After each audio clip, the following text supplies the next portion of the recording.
Good afternoon. This is your 4x4 for the last full week of April. We've got 4 stories this week from the world of energy. The first one is New York State is pushing its next wind solicitation of 2,500 megawatts. It has a 9,000 megawatt overall offshore goal, and last week the Public Service Commission authorized a state solicitation of up to 2,500 megawatts of offshore wind, which follows on the heels of its selections last year of 1,696 megawatts of projects, which now they've actually chosen the developers. However, this new solicitation will be delayed at the request of the New York State Energy Research Development Authority, NYSERDA, owing to the coronavirus, and no date has yet been specified as to when that solicitation will proceed. To date, states up and down the East Coast have projects or targets totaling 28,500 megawatts, so a pretty big deal. And we did also see last week some real tangible progress in that 2 6-megawatt turbines and the towers as well were loaded onto barges in Europe to come across the Atlantic. And those will constitute the 2 elements of Virginia's 12-megawatt project, which has all its approvals and is ready for construction. In worse news for another sector, coal is getting pummeled by the coronavirus.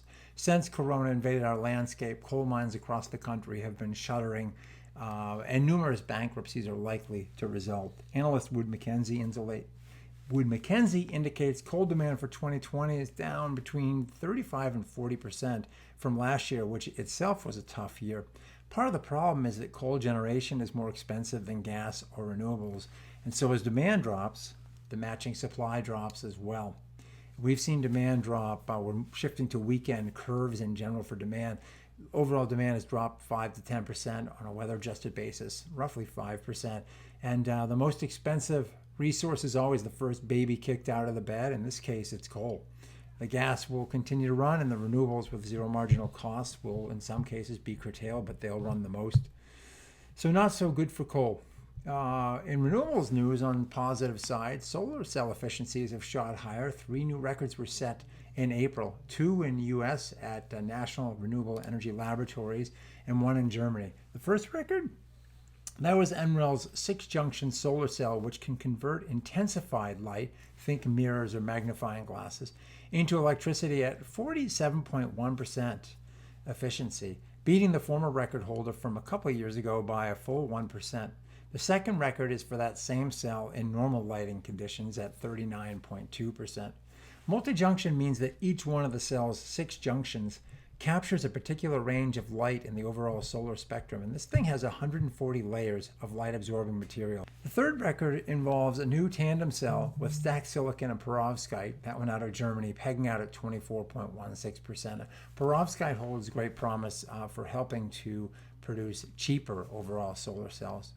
And then finally, the fourth story, the last one for this week, is that despite COVID, NextEra just keeps on rolling along. They are the largest developer in the United States of renewables, and in their most recent quarterly call last week, CEO James Robo noted that 2020 renewables deliveries, mostly wind, but some solar, remain ahead of schedule across the board. No slippage for either equipment or labor.